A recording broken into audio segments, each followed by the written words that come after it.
For 6 months, my brother and I completely failed at wholesaling. We made every mistake in the book, but our biggest mistake wasn't what you think probably. It wasn't our scripts or our offers. It was that we were calling the same people as every other wholesaler. And once we fixed this one thing, our results improved by 176%. And I know that sounds pretty impossible, so I'm gonna show you guys here in my CRM. I've got over $260,000 closing in the next 30 days after an additional $30,000+ already closed and funded this month. And the difference between cold calling and inbound leads is the thing that actually made this possible for our business. You know, the shift between finding sellers and having sellers come to you has made all the difference in the world. To make this easy to replicate for yourself, I've actually broken this down into 3 separate pillars. The first pillar alone was enough to completely transform our business in just a few weeks. So let's jump right into it. So about 6 months of trial, error, and failure, I was completely burnt out. You know, we were calling every list you could hear about, right? Like pre-foreclosure, expired listings, for sale by owners, all of it. Like if it was a list, we were the ones calling it. And even when we did finally start getting some traction from cold calling with better targeting, you know, we were still grinding over 40 hours a week just to get people on the phone with us. And it was around this time that I had realized something, that we were spending hours of time fighting to find people who barely even wanted to speak with us in the first place. One of the things that most wholesalers don't understand about human psychology is when you're cold calling somebody in the middle of their busy day, you've now become an interruption to that person, right? But when a seller is searching online, sell my house fast on Google at 11 o'clock at night, and you pop up and now you actually become a solution to the problem that they're having. So even though we were making some decent money with cold calling, you know, this is when we decided to really jump in and test Google PPC.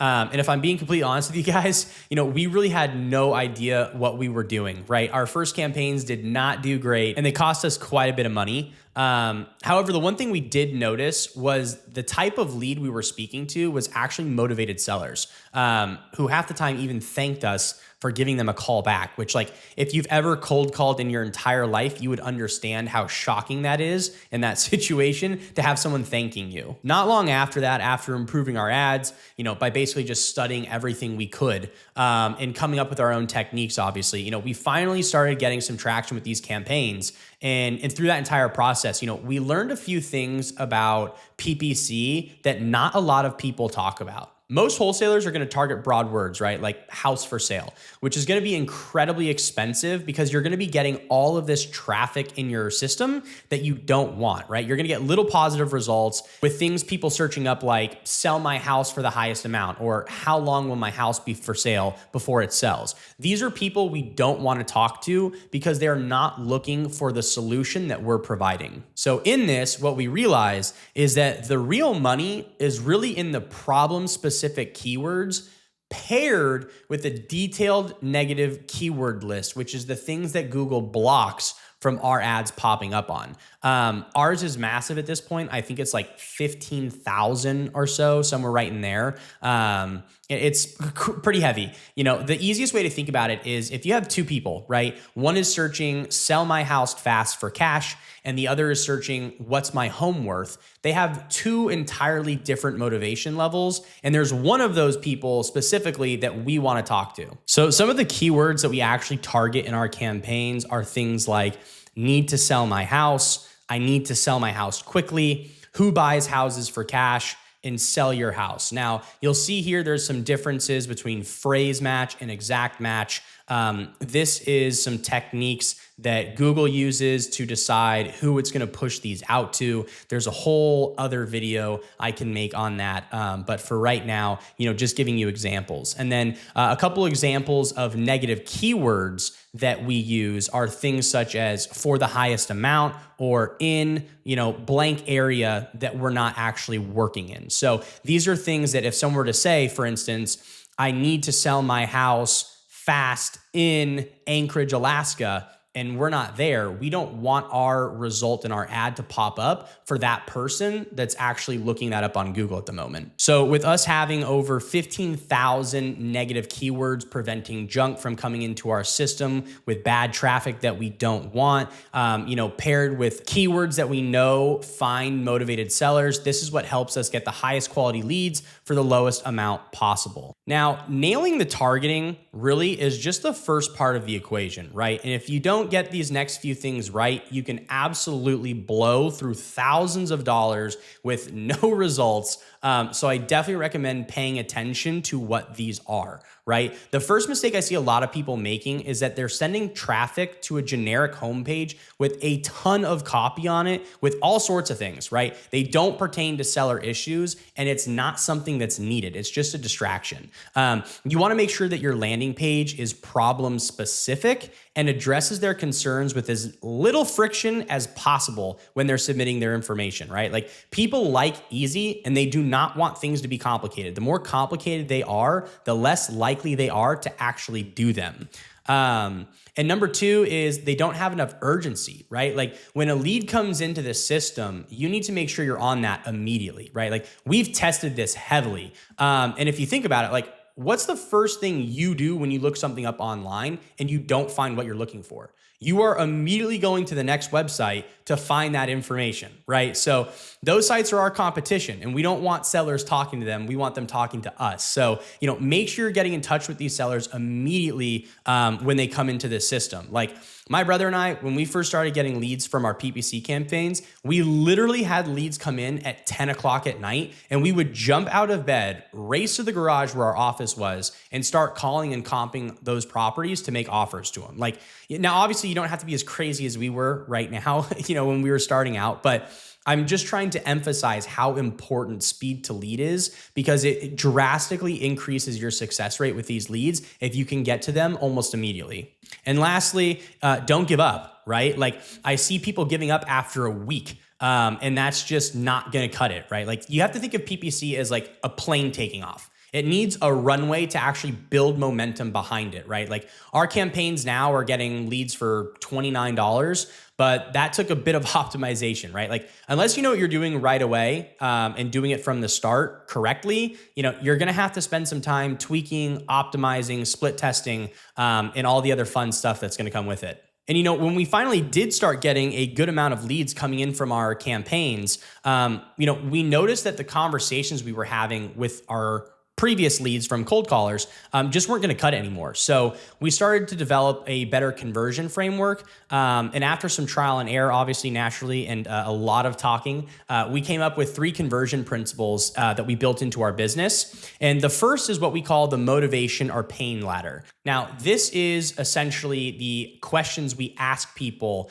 to kind of build up to the real reason of selling, right? Like, so for instance, a lot of people jump right into what's your asking price? But really what you need to do is start at the bottom with surface questions and climb up to that real pain. So, for instance, tell me about the home. Hey, Mr. Seller, tell me about the home. What's going on, right? They start talking with you a little bit. You start getting some conversation, and then you want to start bringing it up a notch, right? So that's how you think about selling the property, right? And then, of course, after that, once we've kind of broken past that middle barrier, this is where we really want to try to find out the true deep motivation. And we ask something like, well, Mr. Seller, what happens if you don't sell the property in the next 30 days or 90 days, whatever that timeline is that they may have actually given you? So this is really where you get that last pain and motivation point of why they want to sell the home, right? Like, I can't tell you the amount of deals that were actually made just from finding out the answer to this one question, and really being able to frame yourself as the solution to that real problem that the seller obviously is having. Principle number 2 is what I call the timeline truth. Most wholesalers are going to ask the seller, when do you want to sell? Right? But really what you should be asking is something along the lines of, what's your ideal timeline and what's the reason for that? Right? A bit of conversation you should also be asking when you're having these conversations, is what would you need to happen for you to move faster? This can often uncover urgency when you don't really know if they ever had any. Like I'll actually tell you a story. We had a seller one time say that they wanted to move in 6 months. Right. And after some discussion, the seller realized he could actually move closer to his daughter in Florida, who had just gone there for school much sooner. And ended up closing the property in 60 days. And that conversation never would have happened if we just stayed at the surface level questions that he was asking. So, you never really know someone's true motivation until you start looking under the hood for those underlying reasons. And that's exactly why we ask these questions. And principle number 3, after we've asked the questions and we have all the information, this is where we get into what's called the trusted offer. And this principle has completely changed our closing rate, right? Like, while most wholesalers are making lowball offers and getting sellers very angry, we like to do the complete opposite. So we've developed ways to be able to pay more than our competition. We don't really see the point of making someone upset with a low anchor offer to then turn around and try to offer them more when they've already shifted into a super negative headspace, right? So we developed this method to be able to pay more than our competition so we can focus on understanding the situation that we asked in the previous principles, right? Figuring out the timeline and then showing them how we can solve their problems at a price point that works for them and it works for us. This is positioning us as the solution, not just another lowball investor pissing them off that day, which builds a lot of credibility and trust with the sellers, hence the name, the trust offer. And since implementing a lot of this stuff, it took us from needing almost 50 leads to close a deal down to just 17 to 20, right? That's 176% improvement. And we were incredibly happy with that. But even then, we were still leaving money on the table. Because here's the one thing that nobody actually tells you when you're starting out. They all talk about getting your first deal, but what they don't say is that a large percentage of your deals are not ready to sell today, right? But they will be ready. That's the important part. They might not be ready today, but they will be ready. You just need this third pillar, and this is going to make a massive difference for you. This is the part that makes me wish I knew more when I first started, right? We were spending probably $50, $70, $80 a lead sometimes talking to motivated sellers, right? And if they weren't ready that day, we'd just move on, go to the next seller, chasing the next deal that was ready to sign ASAP. And we were literally throwing away thousands of dollars. And once we realized that that was a horrible way to run your business, we developed our automated follow-up system to help change that. Over the years with distressed sellers, we found their situations typically get worse, not better. Unfortunately, the inherited house gets more expensive, right? The tenants are causing more problems. The divorce gets messier. And if you're not following up, someone else definitely is going to end up with that deal because it is going to sell. So to fix our naive mistake of not doing so, we built a system that touches every lead automatically. This thing's running 24/7, which is, compounding week after week, month after month, year after year, forever. You get the point, right? And the best part is it's not complicated. It's just that we've tested enough sequences to know what works well. I actually have a copy of a simple text follow-up sequence here. I'll try to zoom in so you guys can see it. So we've got the amount of reminders it is, the amount of days after we mark the lead, let's say as interested, not ready now. So on the 30th day, 60th day, 90th day, etc., it'll send the corresponding text messages. Now, this is just one of many automated follow-up systems that our leads go throughout the entire lifetime in our pipeline.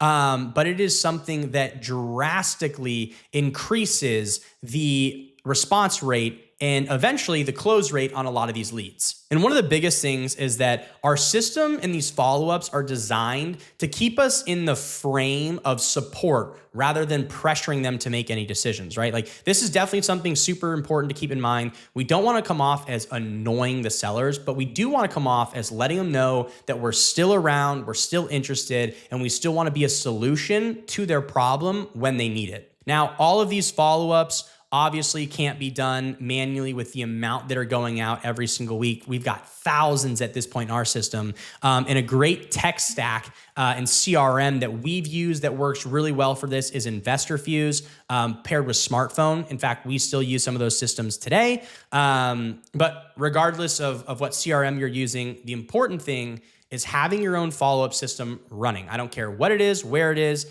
You will be surprised the amount of people's names who pop back up. We've literally closed deals 8 months after first talking with the seller because our system is nurturing them constantly while we're following up and chasing down the new leads. Now, I know this is a lot of information to throw at you guys, and there's a lot happening here, but just to kind of give you some action items and next steps that you can take to start putting this in your business ASAP.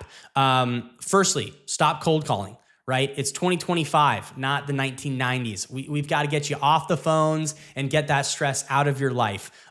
So start working to plan on bringing inbound leads into your business, whether that's Google PPC or PPL. And for those of you who don't know, PPL, you're essentially, instead of starting your own campaigns, you're just buying PPC leads from other providers that are selling them. If you guys want a recommendation to some, feel free to leave a comment in the comments. So the second is going to be scripting out the motivation ladder questions right before your next seller conversation, making sure that you have a structured way to have conversation with these sellers to truly understand what that motivation is and what the pain point is to be able to frame yourself in the best light and the solution to the problem.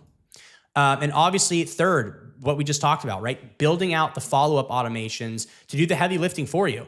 While you're making new offers, chasing down new sellers, your system is day in and day out following up with everybody you've already had conversations with. Important to remember, right? Like it's not an overnight shift. But with a little bit of work and consistency, you can drastically change your business through and through. And that's the major difference, right? Like we were struggling or at least, not performing at the level we could when we started doing this. And now we've got, hundreds of thousands of dollars closing, in a month. So incredibly effective when you put all of these tools together and implement them in your business. I spent 6 months failing because I was doing what everybody else was doing. So I highly recommend not making the mistakes I did. The market is too good right now to be struggling regardless of what anybody says, and if you've made it this far in the video, I appreciate you watching. Like, comment, subscribe. I'll see you guys in the next one. And in the meantime, I'll be rooting for you.